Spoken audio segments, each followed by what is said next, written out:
Namaste. So tonight I'm going to read book 4, chapter 21, on the killing of the sons of Devaki. Om Vakratuna Mahakaya Surya Koti Samaprabha Nirvighna.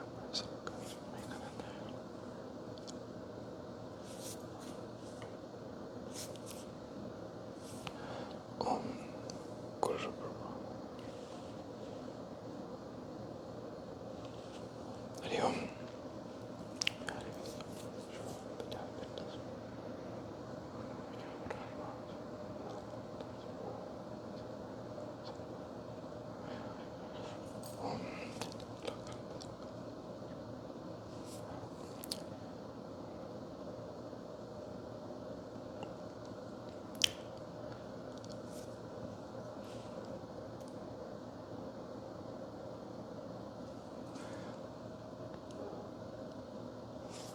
Hari Om Tat Sat. Vyasa said, O king, thus in due course Devaki, the goddess incarnate, being united according to the rules with Vasudeva, became pregnant. When full 10 months were over, a good-looking and beautiful child, male, was first born to Devaki. Then the good-natured Vasudeva remembered his promise and also what is ordained by heaven, and he spoke to Devaki, the part incarnate of Aditi. O fair-looking, you know that I saved your life at your marriage by swearing on oath to deliver all your fresh-born children to Kamsa. Now has come the time to hand over your child to Kamsa. O good-haired woman, now I will hand this son to Kamsa. Now, no, Kamsa is very cruel and wicked. I cannot say what step he will take, urged on by fate, to kill your child. O sweet one, we have no hands in the matter. The effects of karma are exceedingly puzzling. Ordinary persons cannot know them. All persons are subject to time, the destroyer, and enjoy the merits or demerits of their past deeds. The effects of past karma are fashioned by the Creator. Knowing this, allow me to take away your child.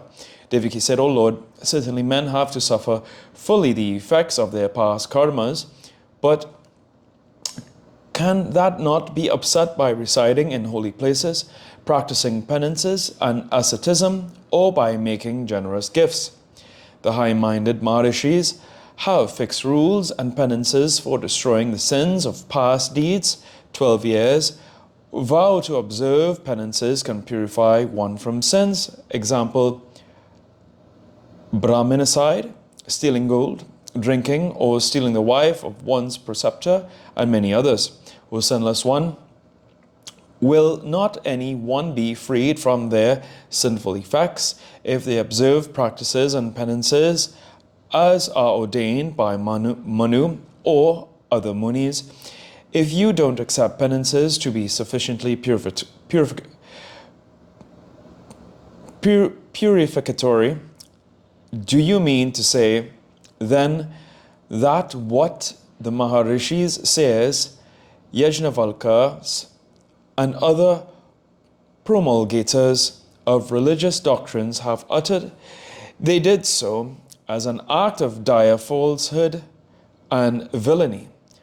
O my husband, what is the womb of fate will surely come to pass if this be taken as granted. Then the whole Ayurveda, medicinal books, and mantravadas, the science and recitation of mantras, I think it's mantravedas, and mantravedas, the science and recitation of mantras, or sacred formulae, turn out utterly fruitless and false. If all the actions are under the control of fate, then no effect can come out of any effort, so all efforts are reduced to no effect. If what is ordained by heaven is to come to pass, then what is the use of taking recourse to any action and agnistoma, sacrifices, etc., that are declared to lead to heaven's judge? If heaven or fate you consider all in all, then the whole Vedas, the revelations from God's mouth, turn out false. If the Vedas be false, then there is no reason why the whole Dharma will not be destroyed. Note, fate is here denounced. Now, when it is seen that effects do come out whenever any exertion is made, then you ought to think out carefully and find out some means to avert danger. Therefore, do you judge and find out a good way of preserving the life of this newborn baby? The learned people say that to tell a lie is not a sin,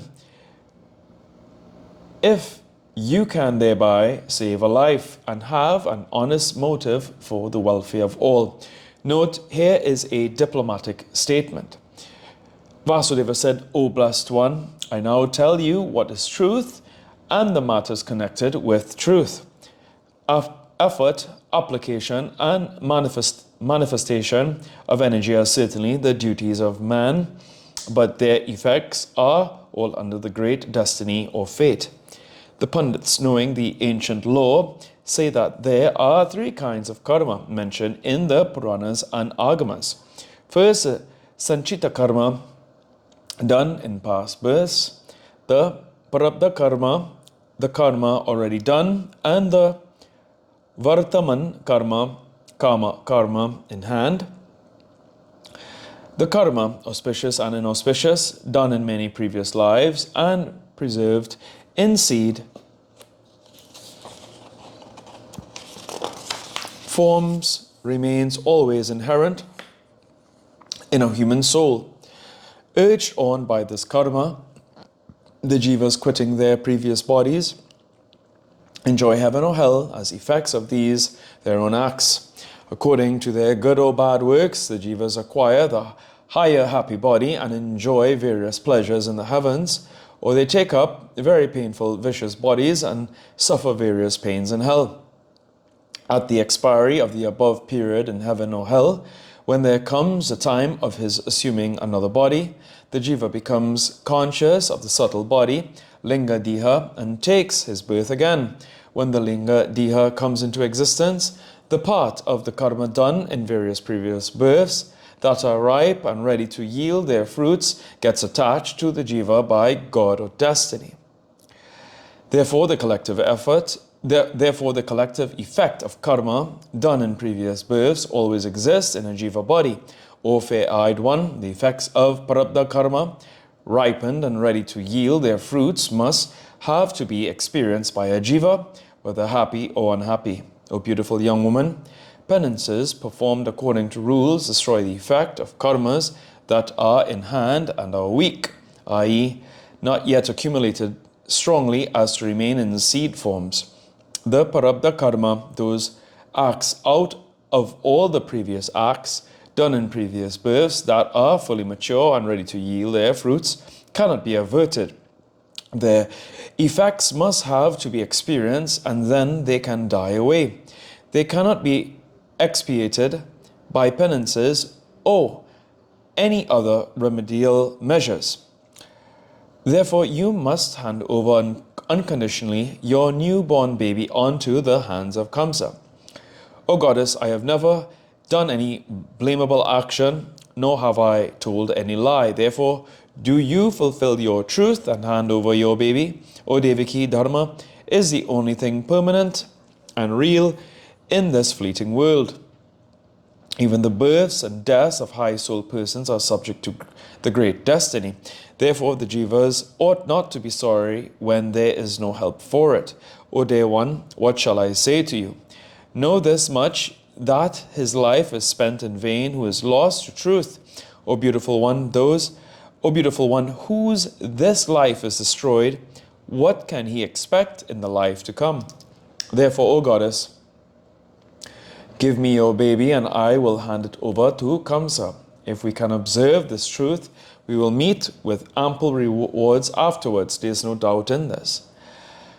Where there are pains and pleasures for the jivas, it is highly incumbent on us to do good and meritorious deeds. If we can act according to truth, we will certainly get good fruits. Vyasa said, thus addressed by Vasudeva, the husband of Devaki, who was very much grieved and intelligent, gave over the newly born baby, her whole body trembling, to the hands of Vasudeva. The virtuous Vasudeva took that baby and went out to the Kamsa's palace, On the way, the people, seeing him thus, were very much astonished and began to praise him. The people said, O people, see how Vasudeva is sensible to keep his words. He is taking his son to hand over to Kamsa.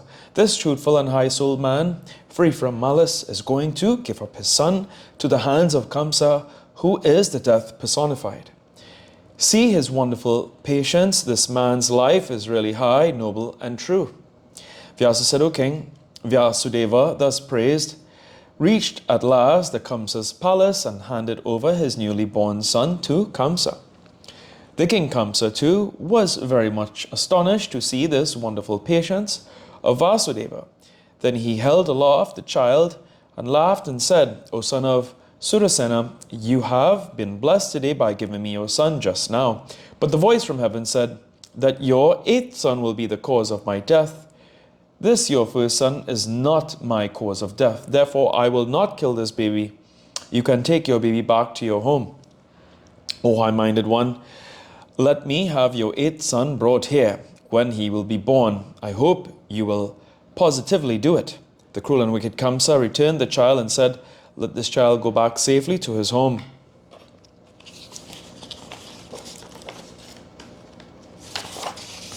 When the king Kamsa said thus, Vasudeva, the son of Surasena, gladly took his child back and came home. Then the king Kamsa told his ministers that the heavenly voice told that the eighth son would be the cause of his death, and so there was no necessity to kill that child. There was no need to incur sin by killing the first child. The ministers hearing the king Kamsa's those words began to praise him very much and exclaim repeatedly, well done, well done, well done. They went away to their respective homes when ordered to do so by Kamsa. Now Narada, the best of the Munis, arrived to Kamsa.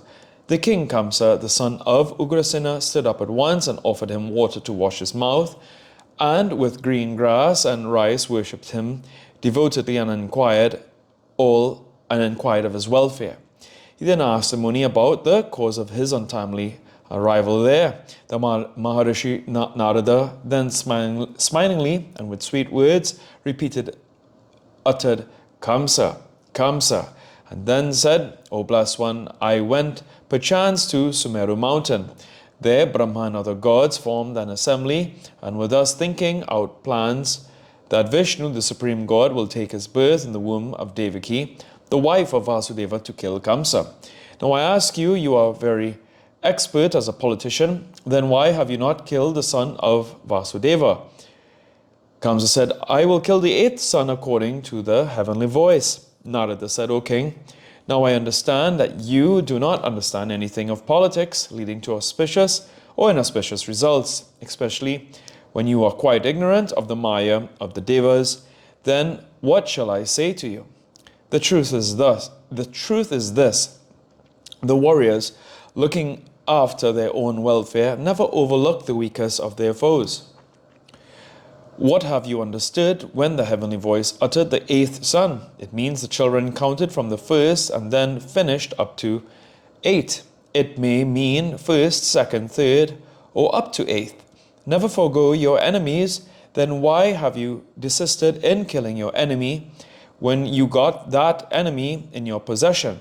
Nothing is shown of you in this act save dire foolishness and ignorance. Thus saying, the Maharishi Narada vanquished quickly.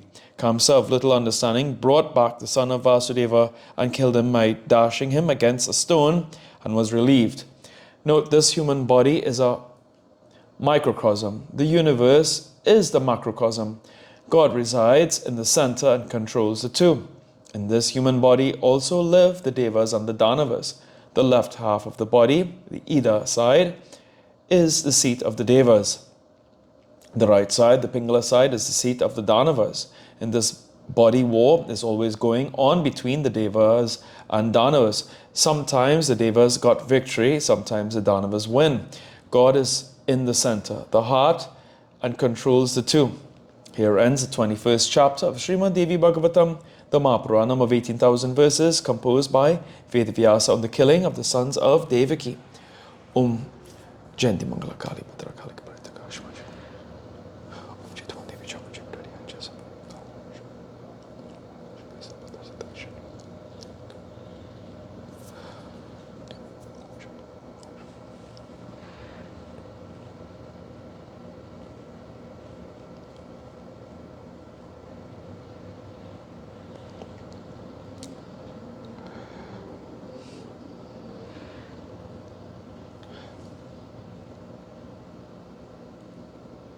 Om Tuya Mata Chapita Tuya Tuya Mandusu Chasakat.